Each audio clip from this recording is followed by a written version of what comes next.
Well, just let me say welcome. And if this is the first time you've tuned into this channel, great.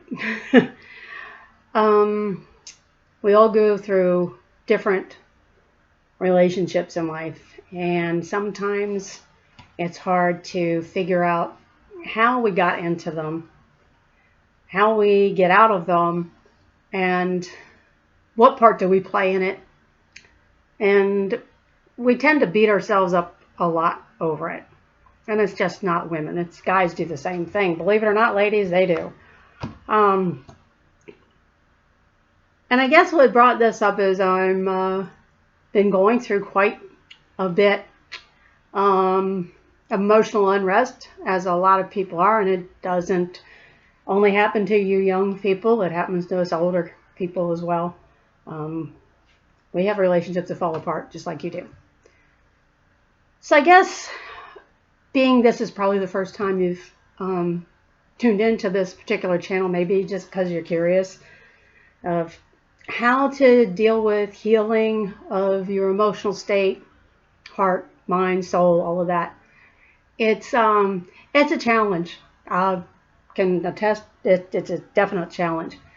But through the challenges we're given in life, you find different ways of dealing with it. Everybody's different. Some people get real physical. They'll go and start, diving into jogging, to clear the head, as some people say. Others, like me, we write stuff down. Because that's kind of like the person that I ended up being, is someone who, when I could see it in print, it made more sense. I can think things all day long up here in my head, just like anybody. When you're going through a stressful relationship, going through a stressful marriage even if it's just boyfriend, girlfriend, or just someone that you've met, or people that you work with at work that are really difficult to deal with. And some of us will wonder if it's something that we are doing.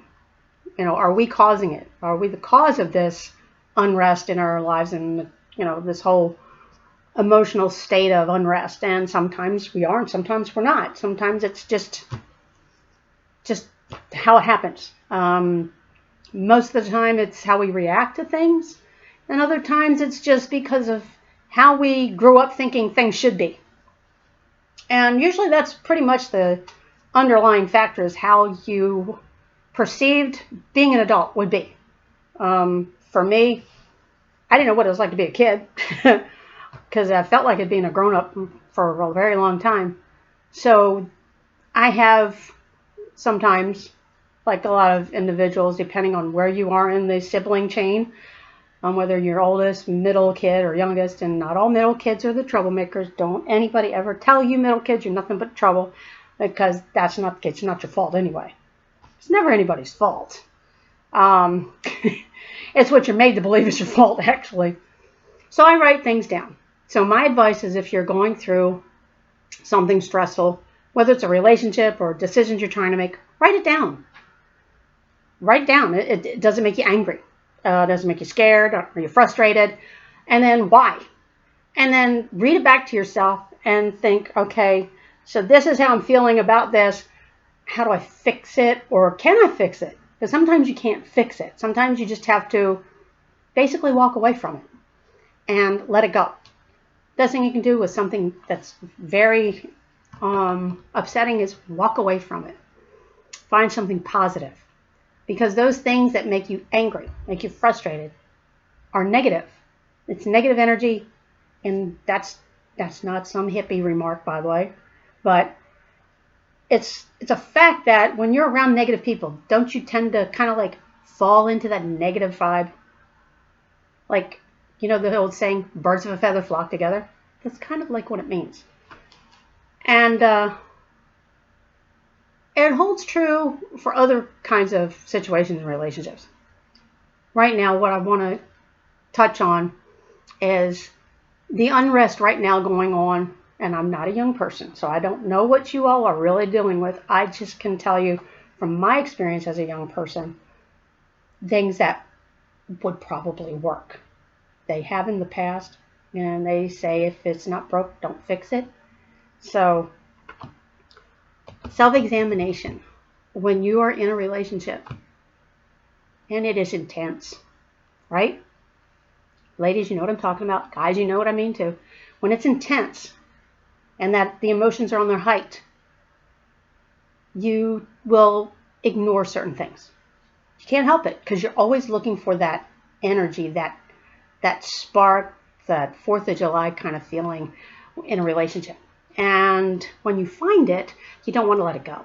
And you overlook a lot of things.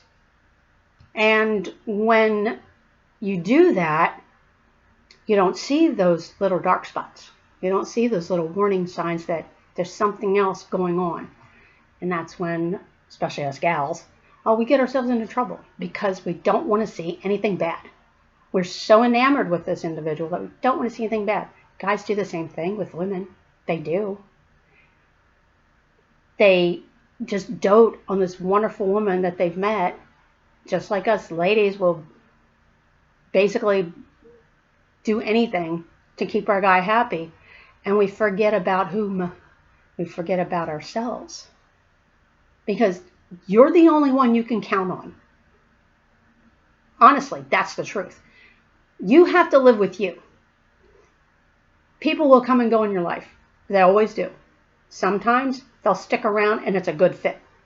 Other times, there's dozens of them that come in and out of your life, and then you start to doubt who you are, so then you start doing things that are really not you because you want to have someone share your time with, your life with, whatever.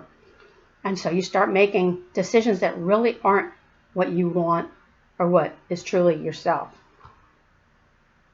Being true to yourself is the first and foremost thing you need to do in any relationship. If you are not the type of person this individual says you are, then tell them. Be honest.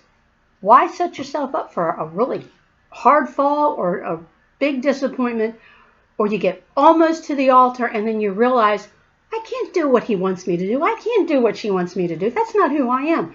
And then you've got everybody else. You've got how many lives now upset or emotional about all of a sudden you realize who you are and what this wants, what this needs. That's heartache is hard.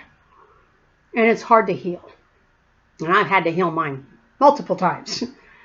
And it's never fun.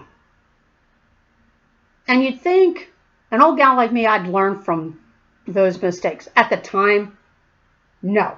Now, yeah, I know what not to let myself do. But it took a lot of healing of my heart, my mind, my soul even sometimes, over things that I was making those choices out of emotion and not out of common sense and not out of protecting myself.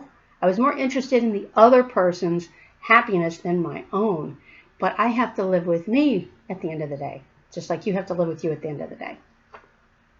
So when you are with anyone and everything seems so great, just be mindful. Everyone is not perfect.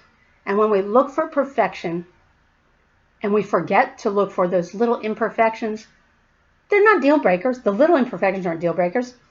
Example, your husband leaves his beard shavings in the sink every time he shaves. He never rinses them out. That's not a deal breaker. That's kind of like, yeah, you end up cleaning it up, right? You end up fixing that, but it gets under your nerves every time, right? So you just very sweetly say one day, hon, can you kind of try to remember to rinse the sink out after you've done shaving? It would really be nice. Don't jump down his throat about like, every time you shave, you leave shavings in the sink and I get sick and tired. Don't do that. Don't do that. You're putting out too much negative energy over something simple, something small. Now, control things.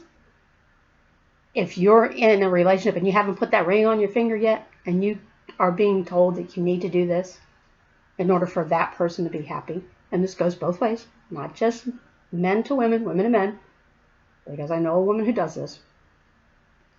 And unfortunately, the gentleman walked down the aisle with her, and he had several years of on again, off again relationship, and he still walked down the aisle. I don't know why. I guess he's desperate. But there are some people who cannot stand to be alone for one main reason. They don't think they're worthy of anyone's unconditional love or attention. If you're thinking that about yourself, you're dead wrong.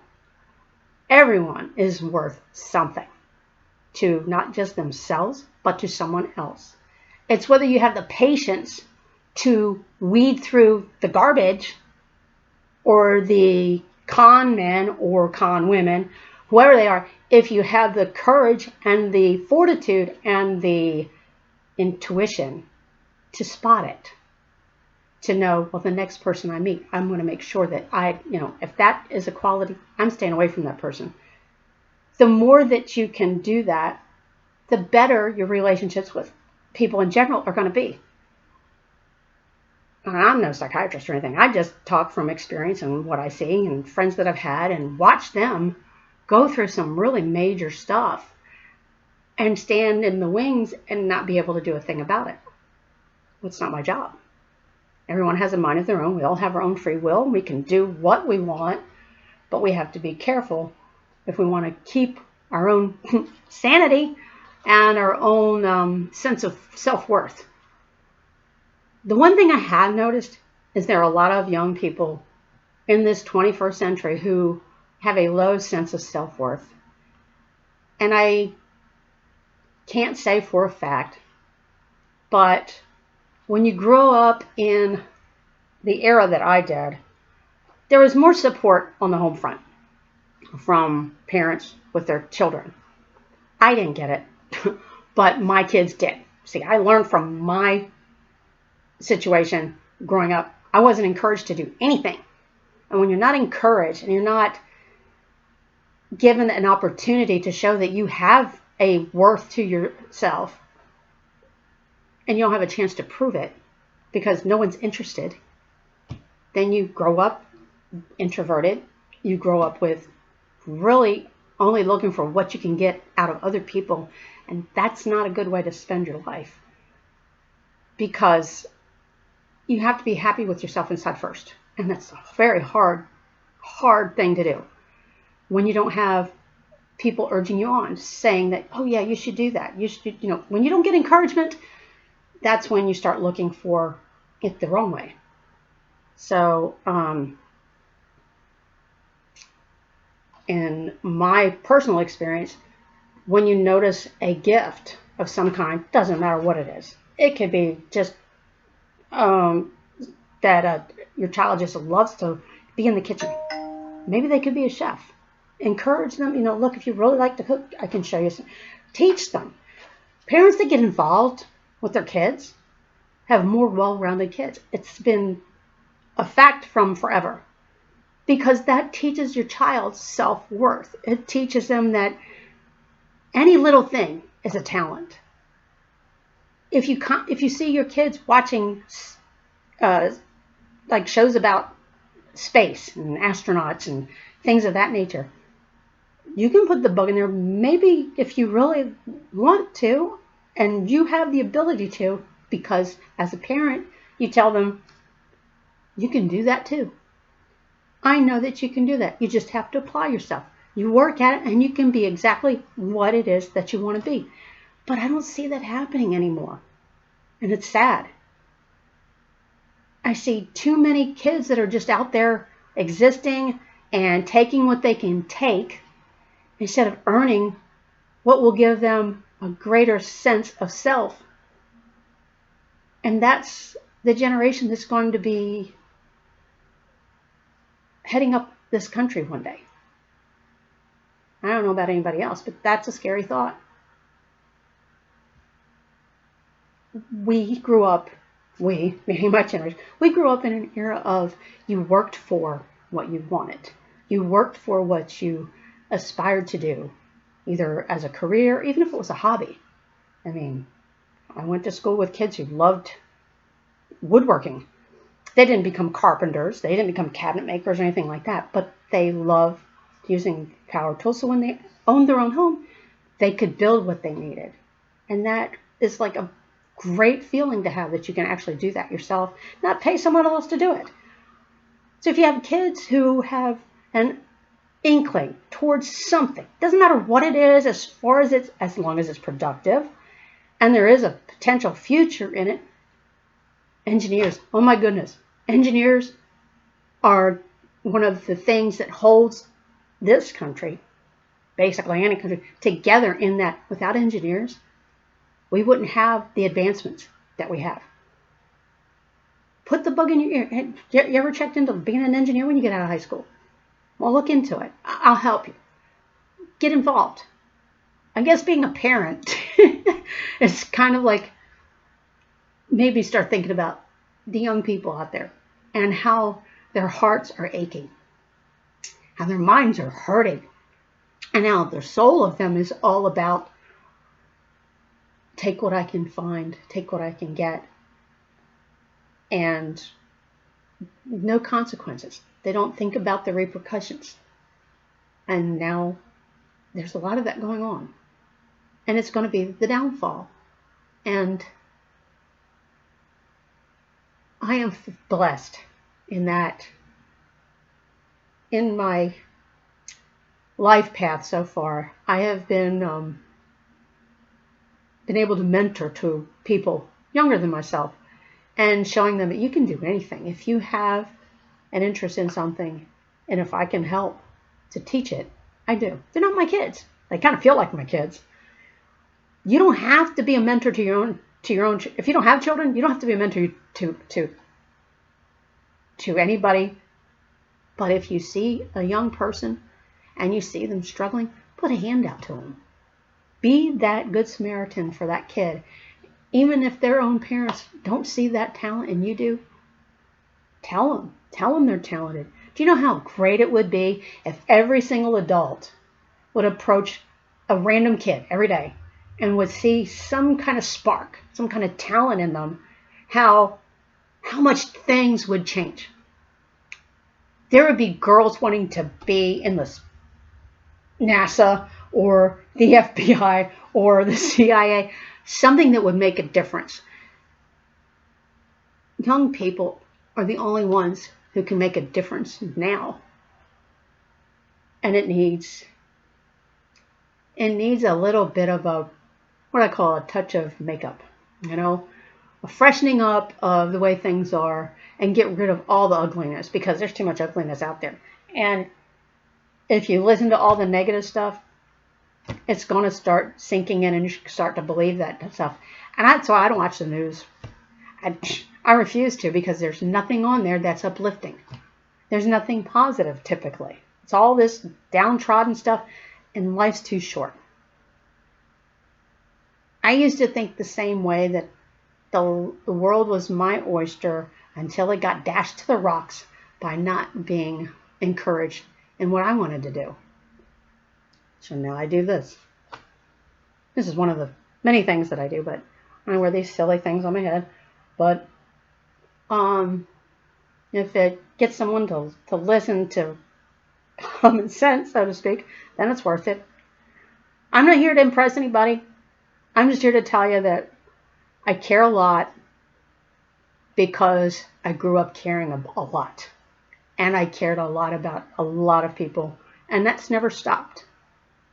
And if more people on this earth would stop caring about so much about the immediate gratification that life they feel should give them, then there would be a lot more advancements going on, a lot more happy people, basically, and a lot less of this constant depressive state. Encouragement goes a long way. So I guess this is basically the gist of what I'm trying to say. Even in my depression moments, I'm looking for some way to encourage someone else, because what that does for myself is it makes me feel like I'm actually doing something to make things better, and it doesn't matter if it's to make it better for myself. I'm a giver, always have been, and I've given to the point of sacrifice of myself, And that's not always good, but if you do it in little chunks, it's okay. In my opinion, that's okay. Because I've seen families firsthand who didn't have a table to sit around to have a meal together. And I'm not a wealthy person. No way, not even close. And I saw a need, and my husband was also there and saw the need. And the first thing he and I both said was, here's a single dad with 3 kids and no table to sit at together. They would sit in different chairs around their home and take a plate and go sit separate. And a meal should be shared together, and to be able to thank the Lord for providing the food that's on the table. And they didn't have that benefit. So my husband and I went out, went to some of the thrift stores, found a lovely table and 4 chairs, stuck it in the back of his truck one day, and delivered it to their home. And when the oldest one came out the door, he started crying. And it was all worth it. That made it the perfect sacrifice. We sacrificed money that we really shouldn't have spent for someone else, so that they could realize that having a family was worth sitting around the table together. Now, isn't it more important to be of a giving heart to mend your own heart? Because sometimes that's all it takes.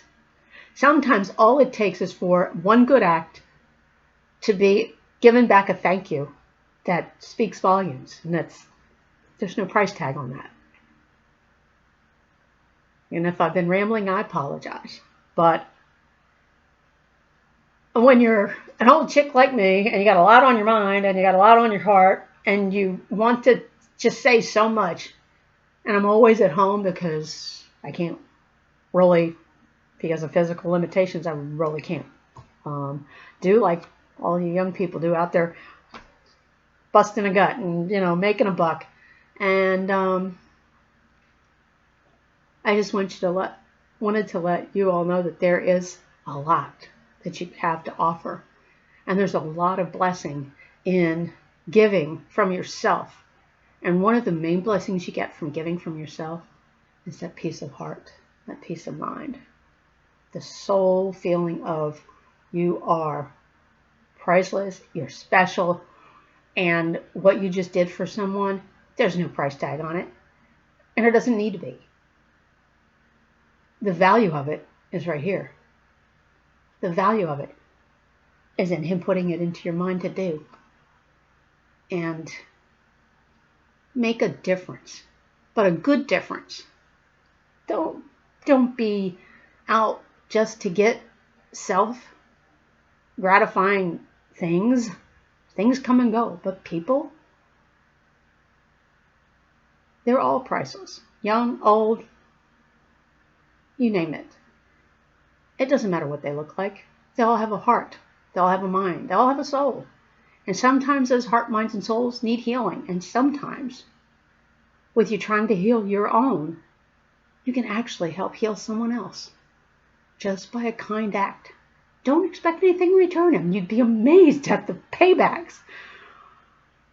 And I think the message is that self-serving is very shallow. And self-serving never made a heart whole. It's broken a lot of hearts. Made a lot of souls hurt. And if it starts out, and if you have to start out by writing it down, well, then write it down. Write down anything that's on your heart that's causing an ache. You can even just have a praise book. You can be praising something that you did and how someone reacted to it. That's the flip side of the book. Put down the things that are just unrest. inside yourself. Unrest. And what kind of things can you do to address the unrest? Everybody talks about a bucket list. Well, here's a different kind of bucket list. If you see someone who's kind of down on their luck, and you see what they don't have, and you write down on your side things that you have that you really don't need anymore, that maybe they could use, and you start checking off when you give those gifts. Nothing in return. You can just leave them on the step. You don't have to put a note, but I suggest you put a note, because they're not going to know what to do with it. First of all, they're not going to be like, where'd this come from? And you don't have to sign it. All you have to do is like, from someone who cares. That's it. People are having a hard time these days. And if everyone who just had one small thing and put someone who cares on a little note, stuck it at the door, can you imagine how that would give people hope? There's a lot of people don't have hope anymore. And hope does live in those who give it. So give some hope. We make it a regular habit, wherever we are, if we go, out on a drive or something, that there's something that we have with us. Typically it's food, a food item of some kind, and see a needy person who has really had life beat up on him, and for no reason at all, we just give them some nourishment to nourish the soul, and to let them know that someone is watching over them in any little way, shape, or form. Anyone who is hurting right now, who's watching this, there's no harm in asking for help. Ask him. Just ask him. And continue to ask him. Because he wants to hear your voice. Because when you talk to him, he listens. But he needs you to talk to him. Talk to him every day. But not always for myself. About for other people. And I can't wait to see the fruits of that conversation, or conversations that I have, because I don't know what he's going to do. But I know that when he does his job, and he does it fabulously when he does, is I will know about it, because the person that he touches, with me being, I guess the word is, obedient to a need, even though I physically can't do it, he'll take care of it, as long as I have faith that he will. He never says how long it'll take, so don't put a time limit on. But if more people would do that, even if you can't make a difference, you can say a kind word. Whenever you get a chance, just say it. Something as simple as you see someone who is having trouble walking and they're going into a store. Run up to that door, grab it open for them so they have an easier time going in. Their reactions are priceless, but it feels good. Try it a couple times and you'll see what I'm talking about. Something that simple can give a person hope for kindness. Hope that the world isn't as bad as it seems right now. Just be a light to those who feel that it's nothing but dark out there. It doesn't have to be. I hope that if any of this has spurned on some positive reinforcement, some hope in someone, that you would let me know. I would love to share my life experiences, and my goodness, there's a ton. That's why I'm also, in case I haven't mentioned, I am writing a book of a lot of very stressful moments and how it relates to abuse, neglect, post-traumatic stress, and how it didn't destroy the heart, the mind, the body, or the soul of this person in front of you. It could have. Very well could have. But when I said I write things down, I write things down just for not for myself.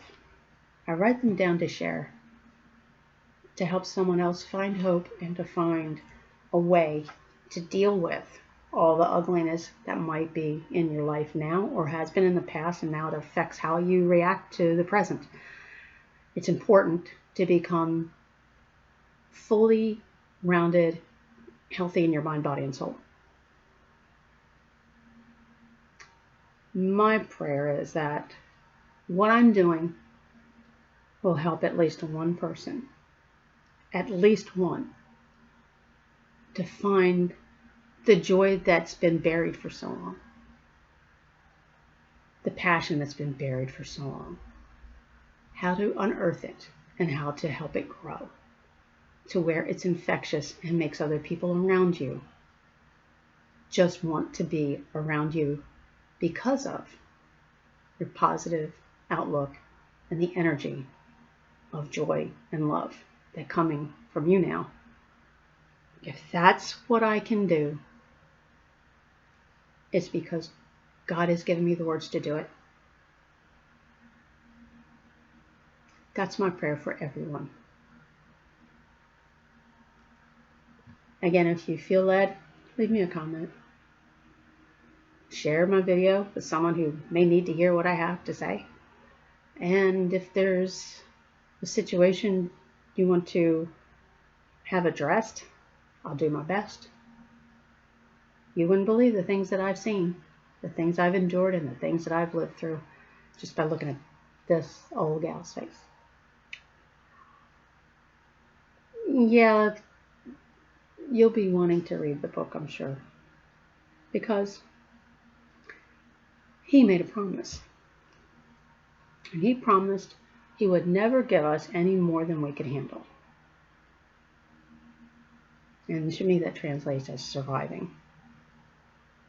So if you're worried about whether you are or are not going to survive what you're going through right now, hit me up with a comment. And I'll tell you, you will. I'll even tell you how. I thank you for giving me the time. And I hope that this video does reach a lot of people and it means something to at least one person. And that one person gives me a comment. Because my task is to reach out and to share God's love. And that's what I'm here trying to do. I thank you. And God bless. And just remember, there's nothing you can't handle with the right tools and encouragement. That's what I'm here to do, is show encouragement and where to look for different things to make your life give you a sense of great self-worth, because you are valuable. You just don't know it yet. Maybe you do, but if you don't, come back and see me and we'll talk more about surviving and healing your heart, your mind, and your soul.